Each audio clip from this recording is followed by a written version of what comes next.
D3 8th edition, chapter number 2, quadratic equations and graphs, exercise 2a, question number 3. Solve each of the following equations, part A. Part A में जो हमारे पास equation given है वो है S square plus 10s plus 21 equal है 0 के, यानी कि पावर स्क्वायर है, पावर 1 है और कांस्टेंट टर्म है। तो यहाँ हम सबसे पहले क्या करेंगे, यहाँ हम मिडिल टर्म ब्रेकिंग करेंगे, यानी कि हम फैक्टर्स बना रहे हैं। यहाँ पर हमारे पास से 21, तो सबसे पहले हम 21 के फैक्टर्स निकाल लेते हैं। 3 7 सा 21 और 7 1 सा 7। तो अगर हम देखें तो 3 7 सा होता है 21 और 7 और 3 को हम ऐड करें तो बनता है 10। तो हम यहाँ मिडिल टर्म ब्रेक कर लेते, एस स्क्वायर लास्ट में हम 21 इज़ इक्वल टू 0 और 3 और 7 के बना रहे हैं 3s और 7s। 3 और 7 को हम ऐड करेंगे तो 10 बनेगा और यहाँ पर प्लस की साइन है तो हम दोनों में क्या लगाएंगे, प्लस। तो 3 7 था 21 और 3 और 7 को हमने ऐड किया तो 10। अब यहाँ पर 3 टर्म थी पहले हमारे पास 1 2 और 3। जब हमने मिडिल टर्म ब्रेक किया तो हमारे पास यहाँ पर 4 टर्म आ गई, तो हम पहले इन दो में से कॉमन लेंगे, फिर हम इन दो में से कॉमन लेंगे। तो इन दोनों में से s कॉमन है, ब्रैकेट में आ जाएगा s प्लस 3, और इन दोनों में से प्लस 7 कॉमन है, ब्रैकेट में आ जाएगा s प्लस 3। जब हम जो कॉमन लेते हैं, जब हम उसको ओपन करें तो हमारी ऊपर वाली ये चीज़ आ, जैसे 7s 7 3 ज़ा 21। अब ये दो ब्रैकेट्स हमारे सेम आने चाहिए जो आ चुके हैं। अब हम क्या करेंगे, अब हमारे पास दो टर्म है, एक टर्म ये है s, ब्रैकेट में है s प्लस 3, और दूसरी टर्म है 7 मल्टीप्लाई बाय s प्लस 3। तो ये दो टर्म में से दोनों में क्या कॉमन है, s प्लस 3 कॉमन है, तो हम s प्लस 3 को हमने कॉमन ले लिया। यहाँ से हमने इस टर्म में से हमने s प्लस 3 को कॉमन ले लिया, तो हमारे पास आ गया यहाँ पर s बच गया, हमने लिखा s प्लस, और यहाँ से हमारे पास 7 बच गया इक्वल है 0। आप ये भी बोल सकते हो, आप ये भी कर सकते हो कि दो टर्म में से जो है तो s प्लस 3 2 टाइम से हमने 1 टाइम लिखा और इन दोनों को हमने मर्ज कर लिया। वैसे तो हम कॉमन लेते हैं, जैसे यहाँ पर 3 टर्म थी, फिर हमने 4 बनाई मिडिल टर्म ब्रेक करके, फिर इन दो में से कॉमन लिया, फिर इन दो में से कॉमन लिया।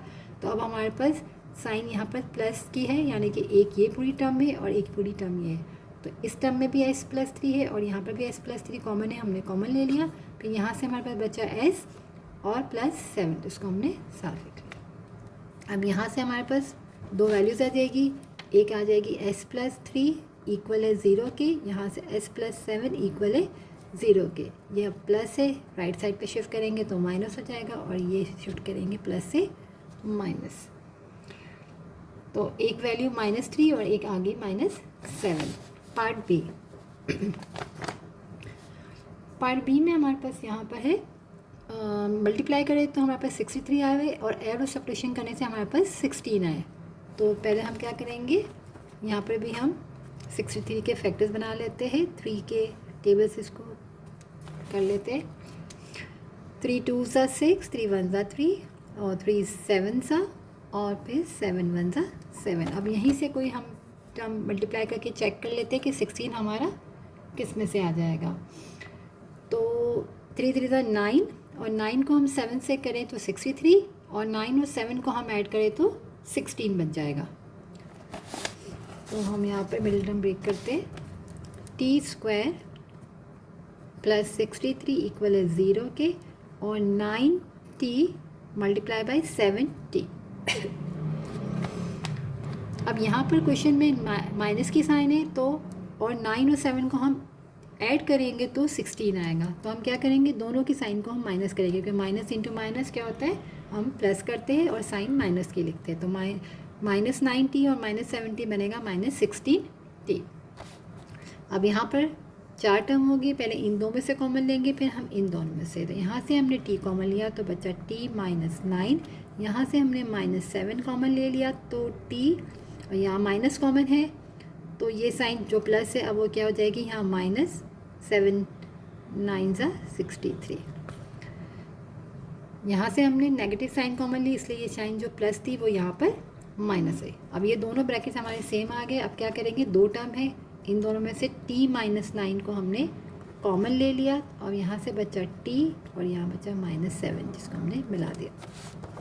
अब यहाँ से भी हमारे पास दो वैल्यूज़ आएगी, t -9 इक्वल है 0 के और t -7 इक्वल है 0 के।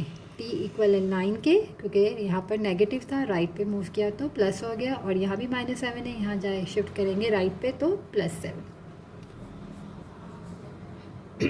Part c. अब तक हमने जो दो फैक्टर्स बनाए, पार्ट ए और पार्ट बी में मिडिल टर्म ब्रेक किया, तो यहाँ स्टार्टिंग में एस के साथ एस स्क्वायर के साथ कोई नंबर नहीं था, इसका मतलब यहाँ पर 1 था, तो 1 21 ही आता है क्योंकि स्टार्टिंग में 1 था। पार्ट बी में भी यहाँ सिर्फ टी स्क्वायर है, यानी कोई नंबर नहीं, यानी कि 1 था, तो 1 को 63 से करेंगे तो हमने 63 के ही फैक्टर्स बनाए।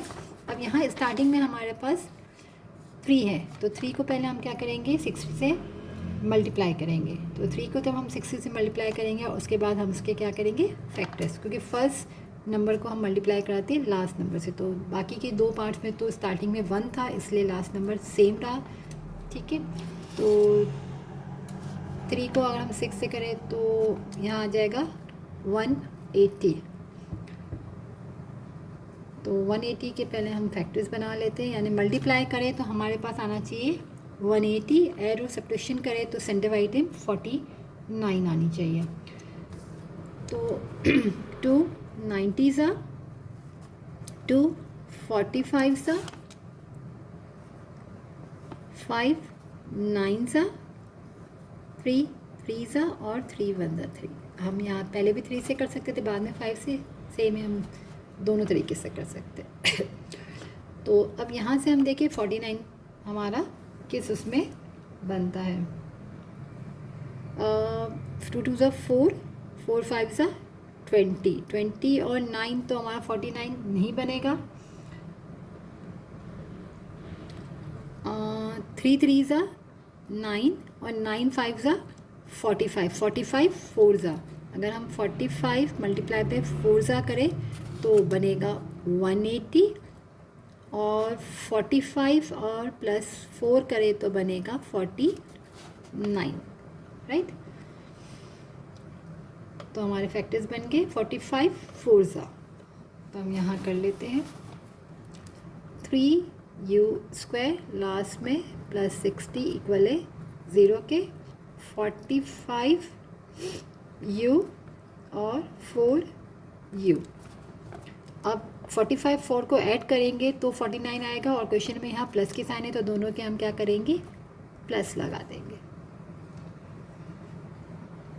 अब हम यहाँ 4 टर्म आगे इन दो में से कॉमन लेंगे तो 3u कॉमन आया, u बचा, और हमारे पास 15 था, 45 होता है 3, प्लस यहाँ से हमने 4 कॉमन लिया तो u प्लस 4 15 था 60 होता है हमारे पास।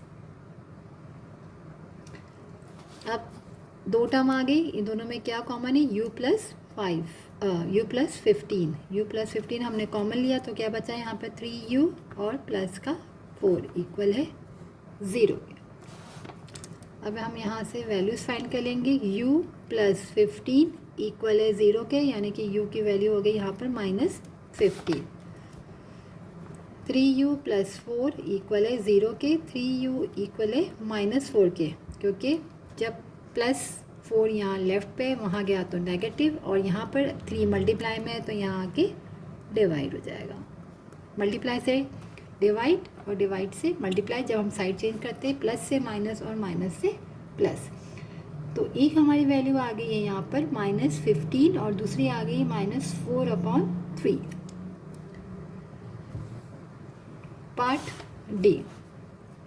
पार्ट डी में यहाँ स्टार्टिंग में 6 है और यहाँ 20, तो 6 2 ज़ा 12, यानी कि 20 से करेंगे तो हमारा आ जाएगा 120 के फैक्टर्स बनाएंगे हम,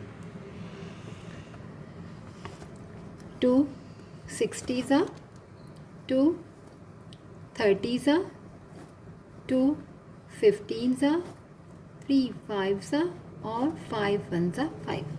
अब यहाँ से हम ऐसे कुछ मल्टीप्लाई करके चेक करें कि हमारा सेंटर में 29 आ जाए। 5, तो 2 2 ज़ा 4, 4 2 ज़ा 8, 8 और 15 को करेंगे तो भी नहीं आएगा, हम काउंट करते हैं, 2 2 ज़ा 4, 4 2 ज़ा 8, 8 3 ज़ा 24 और 5 को करें 24 को 5 से मल्टीप्लाई करेंगे तो 120 और 24 और 5 को हम ऐड करेंगे तो आ जाएगा 29। तो हम यहाँ मिडिल टर्म ब्रेक कर लेते, 6w² लास्ट में 20 इक्वल है 0 के, 24w और 5w, यहाँ भी दोनों को ऐड करने से 29 आएगा, तो यहाँ माइनस और यहाँ भी माइनस, क्योंकि हमने दोनों माइनस इसलिए लगाया कि क्वेश्चन में हमारे पास यहाँ पे -29w है, तो इन दोनों को यहाँ ऐड करने से आएगा, तो हम दोनों की साइन क्या लगाएंगे, माइनस, और हमने यहाँ पे प्लस इसलिए लगाई थी कि क्वेश्चन में यहाँ +49 था, तो दोनों को 45 और 4 को ऐड करने से 49 बनता है, तो यहाँ प्लस है तो दोनों की प्लस, और यहाँ क्या आ रहा है, -29 है तो 24 और 5 को हम ऐड करेंगे तो हमारे पास 29 आ जाएगा, और यहाँ माइनस है तो माइनस इंटू माइनस, ठीक है। अब यहाँ दो में से हम कॉमन ले लेते हैं, तो यहाँ से हमारे पास आ जाएगा 6w कॉमन, तो यहाँ बचेगा w -6 4 ज़ा 24, यहाँ से 5 कॉमन ले लिया, तो यहाँ से नेगेटिव भी हमने कॉमन लिया और 5 भी, तो w और ये प्लस की साइन अब हमारी क्या हो जाएगी यहाँ माइनस की, क्योंकि हमने माइनस कॉमन लिया है, और 5 4 ज़ा 20। अब दो टर्म है, यहाँ w -4 है, यहाँ भी w -1 क्या है, कॉमन है, तो हमने दोनों में से कॉमन ले लिया, और यहाँ बचा 6w -5 इक्वल है 0। अब यहाँ से भी हम दो वैल्यूज फाइंड कर लेते हैं, w -4 इक्वल है 0 के, तो ये आ जाएगी पॉजिटिव वैल्यू, और दूसरा है 6w -5 इक्वल है 0 के, 6w -5 को हमने वहाँ शिफ्ट किया तो क्या हो गया पॉजिटिव, और 6 मल्टीप्लाई है तो यहाँ आके डिवाइड हो गया, एक वैल्यू हमारी 4 आई और एक हमारी 5/6 आई।